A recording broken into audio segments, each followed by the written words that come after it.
May the words of my mouth and the meditations of my heart be acceptable in thy sight, O Lord. Help us all to hear your good news message this beautiful Sunday morning. Amen. I felt a little bad this week. Last week when I delivered my sermon, I was angry. I was irritated. Wasn't I? Remember all the dust we had here? Hey, it came up. No problem. But, so I felt guilty, and I thought this week we should do something good, like a goodie bag. I'm still angry about some stuff, but I'm not going to think about that. I'm still irritated about the same stuff, but I'm not going to think about that. I'm going to think about a goodie bag. Do you know where the tradition of goodie bags started? Good. Because I'm going to tell you. It started in 1765 with a nursery rhyme, nursery tale about a young gal named Goody Two-Shoes. You ever heard that before? Don't be a goody two-shoes, or that person's a goody two-shoes. Well, the reason why there's a slightly negative connotation to goody two-shoes is because she was a virtuous gal and a good person to other people. But Goody Two-Shoes did it for the wrong reason. She did it to build up Goody Two-Shoes. Just like the scribes and the Pharisees did. Every time they, quote, did something good, they said, look at me, aren't I good? Well, Goody Two-Shoes did the same thing. Look at me, aren't I good? What are we supposed to do? Good things. But do we do good things so we can be glorified?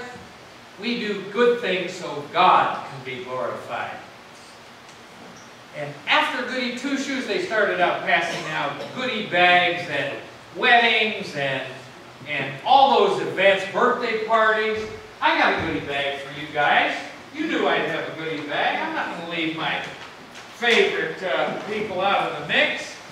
I don't know what goodies we have in here. Oh, look, a candy cane. You see, the definition of goodie bags is small, cheap toys, candy, good stuff that makes you feel good temporarily. There you go, Malcolm. Don't blow it too hard.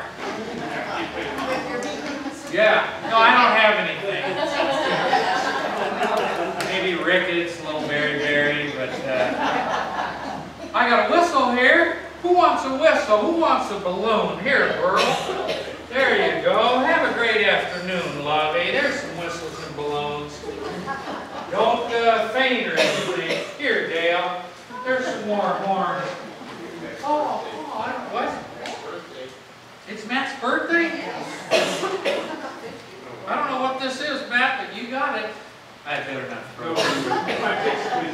That's right. I don't know, but it's good. Hey, I got candy in here. Sandy, it's your lucky day. Step away from the crayons. Yeah, isn't it interesting how these goodie bags, they bring a smile to your face. But it's all temporary. When you eat the candy and it's gone, or you blow the horn once, it's temporary. Here, Ken, I left you out. Folks, the goodies that God offers us are not temporary. They're permanent. They're forever and ever. And that's what we're going to focus in on the rest of this sermon. Because, you see, I want you to feel like you're getting some goodies every time you come to church on Sunday. Now, I had to put the block sale sign up. But after the block sale next week, I'm going to put up there goodie bags every Sunday at Birmingham. You think we'd fill the church? Maybe they'd come once. Then when we gave them the candy, they'd be gone. You're here because you know God's goodie bag is much, much better than these temporary fixes that make us feel good temporarily. Here's God's goodie bag. This is really filled with God's goodness. And we're going to focus in on the epistle lesson. Paul talking to the congregation in Ephesus. That's it. Why do you think the congregation, little church like Birmingham, needed a goodie bag? Does Birmingham need a goodie bag? Yeah. We need to be reminded, don't we, of all those goodies that he offers us. That's what I'm going to do this morning. You know, the first goodie that Paul offers the congregation at Ephesus is blessings. He says to them, you've got God's blessings. Maybe your blessing is healing, feeling better. Maybe your blessing is an absolutely unbelievably good spouse. How was that, honey? Maybe it's a child or grandchild, or you pick it. When we see somebody that's pretty successful in life, we say, boy, that person's blessed. I think the easiest thing to measure, I better set this aside. See this wad of money? Ooh. My grandfather said he always carried a money clip in his pocket. You know? And he'd pull it out. And he said if he had a really good week at his store, he would have a $20 bill on the outside. I had a pretty good week, but I got a $5 bill on the outside. And then he said to all of us boys, Dick, Scott, and Ted, he said, look, fill it with ones and wrap it with the 20. Because then they think it's all 20s and you're very successful. Well, this, my friends, is 5s that wrapped a 1. Anybody here blessed with a lot of resources and money? Yeah. You all have enough, don't you? Here, Sarah. See the look on her face? This is better than manna from heaven. Now, of course, Sarah, I expect to see that in the plate. If I don't, it doesn't become a blessing.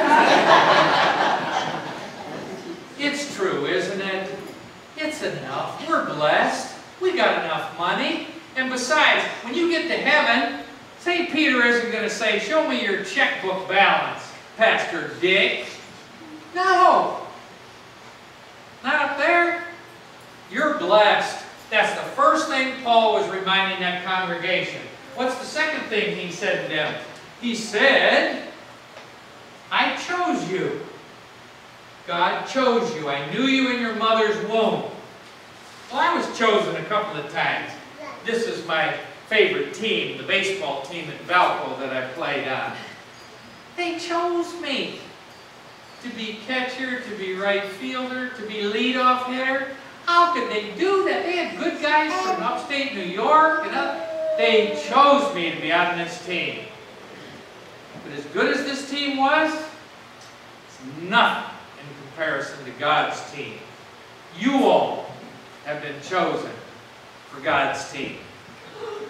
And you've been given a special gift to make this team the best ever. This team lost in the College World Series, but it was the best baseball team I've ever been on. He chose you. That's a blessing. Don't forget that. That's why Paul said that second. Thirdly, what does he say? God adopts you. Anyone here, and I don't know this, anyone here adopted? Did anyone here adopt a child? Good. Yeah. Isn't that special? You know how special that is? They chose that person. They adopted that person and made that person feel just as loved and special as if they were their own. They are their own. What does Paul say to the congregation at Ephesus? You're adopted. I better get my glasses out. I might have to do some reading. You, my friends, and I are in a very special family. This is my family. They're kind of cool most of the time. And sometimes, as you found out last week, they're irritating, but only irritated at me. This is my birth certificate. This is when I became part of somebody's family. Franklin County. Where's that? Columbus. University Hospital. 7/1/1948. See the official certificate at the bottom? They can't lie on this. Full name, Richard Kent. 7/1/48. Want to guess my weight at birth, Burl? 8 pounds, 9½ ounces. Father's name. They could do that back then. Now you can't even ask them. Father, Robert. Profession? Professor, Ohio State University. Mother. Occupation? Housekeeper. Housewife. They did that back in the 40s, 50s, and I don't know when they changed it. This is the one that bothered me, though. Remember, you're part of God's family. You're adopted as a legitimate child of God. The doctor here, it says, any abnormalities. And it says, the doctor writes in here, we don't know yet. But pretty good chance he's going to be messed up. You know, God takes us just as we are. He adopts us. Flaws, warts, you got it, abnormalities. How great is that? What a blessing! That's the third thing that Paul told them. You're blessed, you're chosen, and then you're in the family. You're adopted. What's the fourth thing? I think it's grace. Don't look at your epistle lesson, please. I'm challenging myself. The fourth thing was grace. God's grace. What did I bring to remind me of that? Oh, yeah. This is my first Social Security check. You can't read it from there, can you? Good. Social Security? What's that have to do with grace? Well, when I was working all those years, I'm still working. And they take that number out, and I'd say, where'd that money go? They'd say Social Security. You'll get it when you get old enough. I said, oh, that's great. My first check. I really got it. But then, being the mathematician that I am, I totaled up all the money that I put into Social Security and figured out in 10 years, I'm going to be out of my account. But the problem is, you don't have an account either. Somebody else, by their grace and their work, is going to be paying me to do nothing. Sit in the Bahamas, South Carolina, play golf. I love this system. Grace. You know an easy way to remember the spiritual gift that God gives each and every one of us through the word grace? God's riches at Christ's expense. G-R-A-C-E. God's rich. We get everything. We get to inherit all that stuff. A mansion. There's no money in heaven. There's a mansion. God's riches at Christ's expense. Paul reminded that congregation because they were a little depressed. That's why. And that's why I'm sharing it with you this morning. I don't think you're depressed, but we need something to lift our spirits in the middle of the summer. If we ever have a summer. Right? And I know that the next thing that Paul said was, you're ransomed. Have any of you ever been ransomed in your life? I found this. I don't know where it was, but I found a ransom note. See? Don't they always write a note? Ransom note. In order for Richard K. to receive salvation, you must pay $28,764,195 for his past sins. Come on, Sarah. Present sins and all of his future sins in order for him to live. Payment must be sent as soon as possible, or else. The or else that Paul was talking about is this prepaid card. How many of you have ever gotten a prepaid gift card to some store or something? Aren't they cool? You know, you just go and hand them the card. Yeah, somebody gave me this. Well, it's $40 over this. Whoops. We don't have to worry. The $28 million for your sins, my sins, prepaid. That's what Jesus did on the cross. That's what Paul was reminding Ephesus of. Do you know when Paul wrote this? Anybody, for $1.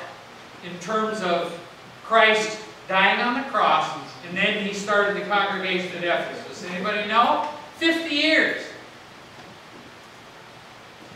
How many years have Bill and Susan been married? 50 years. Let's pretend when they were married, Christ was crucified. And then Paul came to church at Ephesus 50 years later and said, you remember when Christ was crucified 50 years ago? Prepaid. It's big. It's real big. Don't carry that guilt with you. It's better than that. The sixth thing that Paul mentioned was design. He said, God has a design for you. Yeah, Lorna and I are going to build this when we retire. Or maybe this is the mansion up in heaven, I don't know. But it says, designed specifically. Proposed floor plan, this isn't bad, honey. Intern, fellowship housing, yep. Got arches in it. He's got a plan for you, a design plan. Jeremiah 39:11. I have a plan for you. I got a purpose for you. A good plan, good purpose to prosper. That's what Paul was telling the congregation at Ephesus, and that's what I'm telling you this morning. It was a good plan. Be careful what you pray for. Haven't we said that before in here? I remember praying so hard, give me a really, really, really good job, a better job than I've ever had before. And I'm here. He heard me, didn't he? He heard me. So when you pray to him, be careful what you're asking for, because he will answer it if it's his plan for you. And you all got one. Don't tell me you were at the end of the line and I think he didn't give me a purpose or a plan. And you know what Sundays are all about for me? Helping you and me determine what's God's plan and purpose in your life and what isn't God's plan and purpose in your life. Maybe Satan made you do it. Maybe a friend of yours gave you some bad advice and made you do it. That wasn't part of God's plan, but we blame God, don't we? Sometimes. Find out what your design is. Last thing, 7 is a number that in Greek, it's complete. It's over. That's why Revelations has the number 7 in it so many times. It's the end of the Bible. It's the end of the story. It's complete. How many days for creation? 7. It only took God 7 days to complete everything. Paul specifically gave them 7 reasons in his goodie bag. 7 reasons. And the 7th was salvation. That's a blessing given by God. And what are the 2 things we know about heaven? We know streets paved with gold. We know we each get a mansion. But we know there's no crying in heaven. There's no tears. Nobody cries in heaven. One big party. One big family reunion. And nobody's irritated. Because they're perfect. Right? perfect. Well, the last thing, and you don't have to worry, I'm not going to throw this, but in May of 1968, I caught a perfect game. And I begged the pitcher to keep one of the balls. He kept the other one, and of course it's on his mantle. But you know what a perfect game is? 27 up, 27 down. No walks, no hits, no errors, no runs, no base runners. And as the catcher, I enjoyed it because it was a quick game. I didn't sweat as much. I didn't lose as much weight. That was a bad thing, but perfect. This is what heaven is all about. A perfect game. You're going to be perfect in your salvation life. That's the goodie bag. Every Sunday. Now when you come, you should get one or more of these things. And you should keep it in mind so that you don't walk out of here going, there's nothing good about that service. That's the last time I listen to that service. I'm going to stop mumbling as soon as I start to feel better. We offer good news here. And God's goodie bag. Amen. Will the ushers